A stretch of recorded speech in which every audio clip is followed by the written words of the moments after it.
Addiction is a powerful force, one that can take hold of a person's life and reshape it in ways that are difficult to understand and even harder to escape.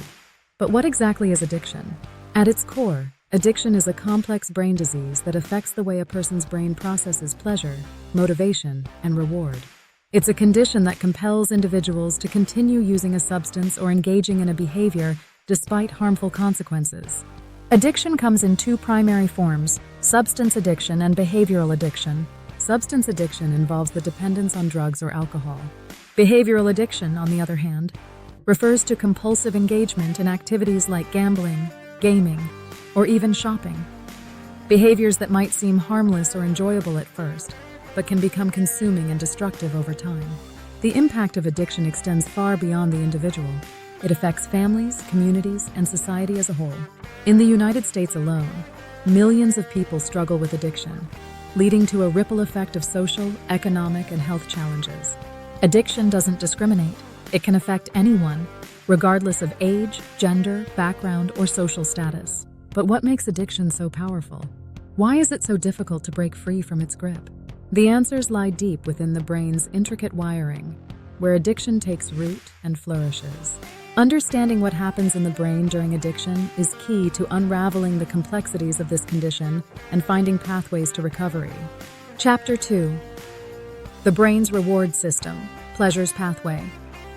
To understand the science of addiction, we must first dive into the brain's reward system, a critical part of our biology that drives us toward behaviors necessary for survival, such as eating, socializing, and reproducing. This system is intricately linked to the concept of pleasure, a sensation that reinforces behaviors by making us want to repeat them. The central player in this reward system is a neurotransmitter called dopamine. When we engage in activities that are pleasurable or rewarding, dopamine is released in specific areas of the brain, including the nucleus accumbens, a region often referred to as the brain's pleasure center. This release of dopamine creates a feeling of pleasure or euphoria, which reinforces the behavior, making us more likely to repeat it. In a healthy brain, dopamine levels are balanced, with the reward system being activated by natural reinforcers like food, social interaction, or exercise. These activities trigger moderate releases of dopamine, promoting a sense of satisfaction and well-being. This system is crucial for learning, motivation, and survival. However, addictive substances and behaviors have the ability to hijack this reward system in a way that natural rewards cannot. Drugs like cocaine, methamphetamine, and opioids can cause a surge of dopamine far beyond what the brain would naturally produce. For instance, while a delicious meal might increase dopamine levels by 50%, a hit of cocaine can increase dopamine levels by 300% or more. This excessive release of dopamine creates an intense rush of pleasure, a high that the brain quickly associates with the substance or behavior. This powerful reinforcement makes the person want to repeat the experience, leading to repeated use. But this is just the beginning of a much more complicated process. The downside of dopamine surges. The brain is a highly adaptive organ. When it experiences repeated surges of dopamine, it starts to adjust to maintain balance. One way it does this is by reducing the number of dopamine receptors available, or by making the existing receptors less sensitive. This means that over time, the same amount of substance or behavior that once produced a strong feeling of pleasure now produces a weaker response. This phenomenon is known as tolerance. As tolerance builds, the individual may find that they need to consume more of the substance or engage more frequently in the behavior to achieve the same level of pleasure.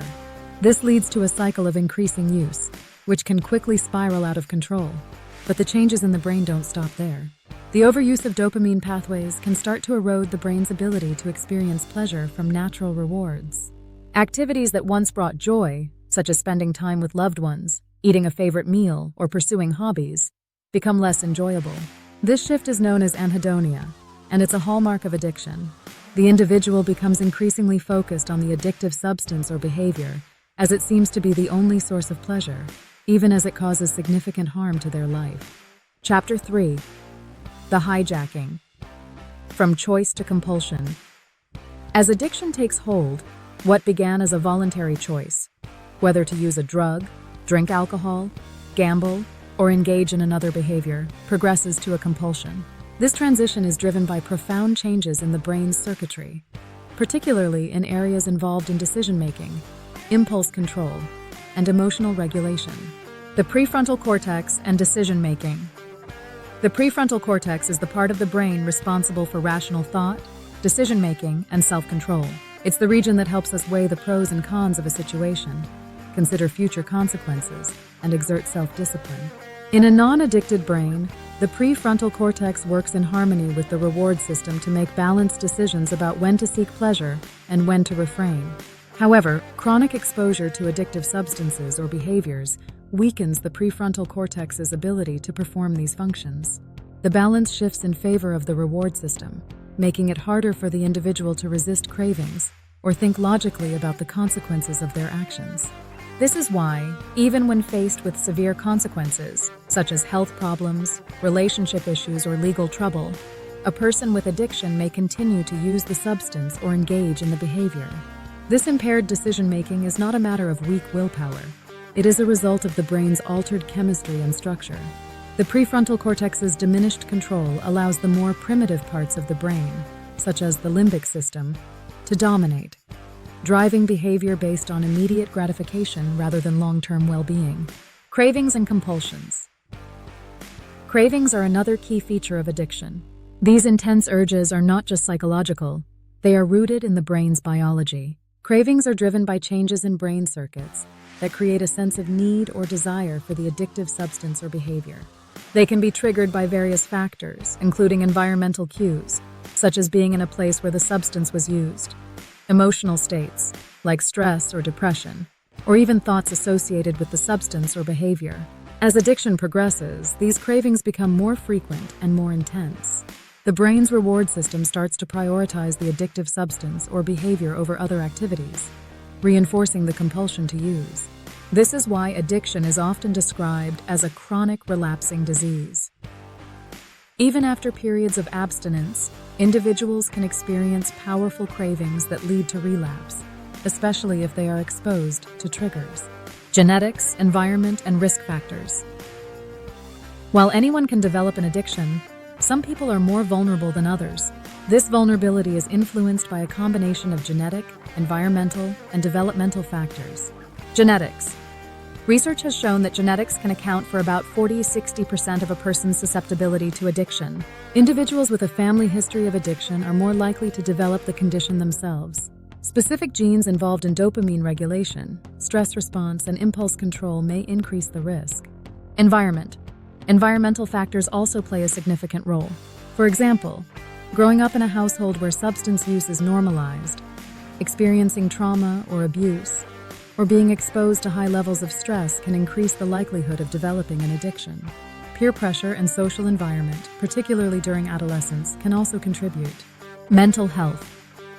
Co-occurring mental health disorders, such as depression, anxiety, or PTSD, can significantly increase the risk of addiction. Often, individuals may use substances or behaviors as a way to self-medicate or cope with their mental health symptoms. Unfortunately, this often leads to a worsening of both conditions, creating a vicious cycle that is difficult to break. Understanding these risk factors is crucial for both prevention and treatment.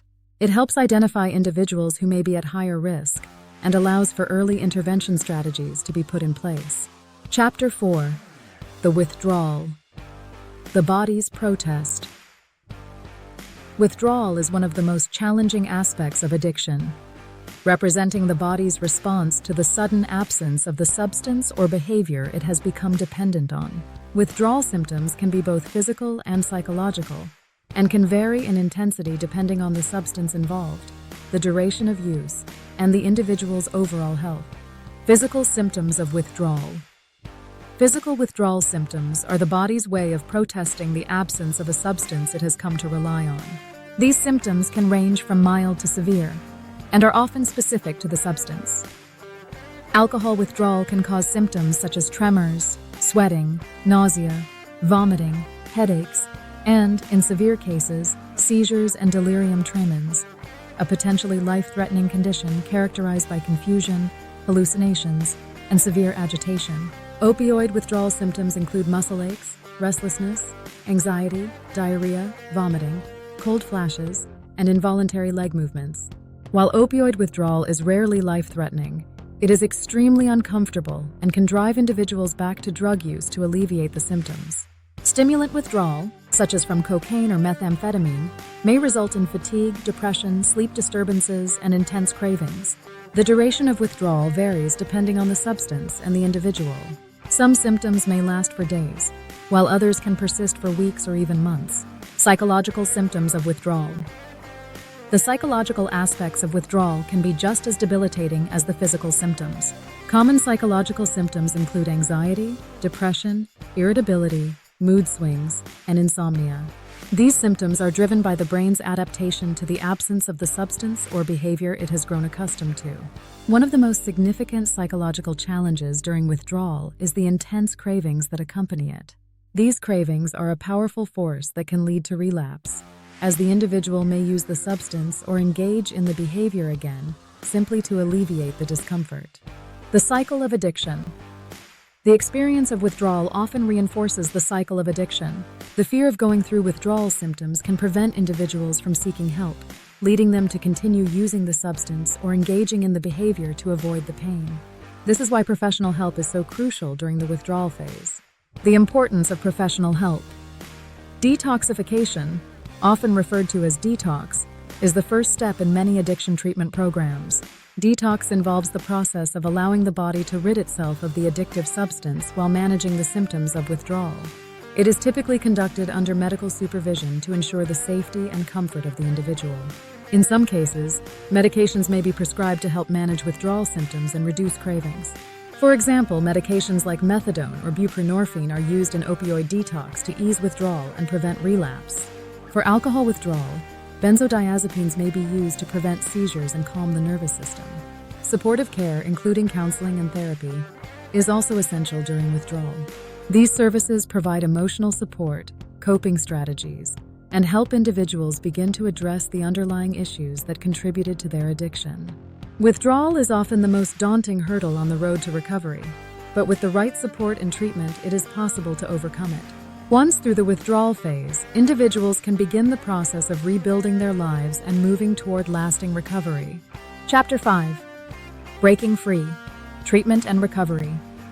Addiction is a chronic disease, but it is treatable. The road to recovery is challenging, but with the right support and strategies, individuals can break free from addiction and rebuild their lives. Treatment for addiction is multifaceted and should be tailored to the individual's specific needs, considering the type of addiction, the severity of the condition, and any co-occurring mental health disorders. Behavioral therapies are a cornerstone of addiction treatment. These therapies help individuals understand the underlying causes of their addiction, develop coping strategies, and change harmful patterns of thinking and behavior.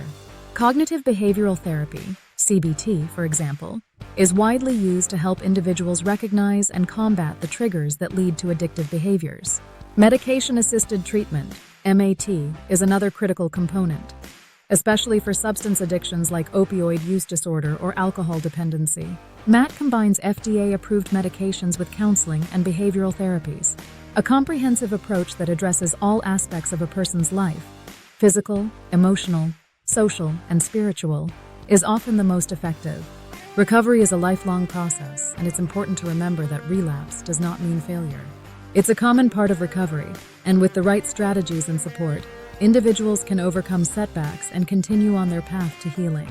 Chapter 6. The Brain's Resilience, Healing and Hope. One of the most encouraging aspects of addiction treatment is the brain's ability to heal.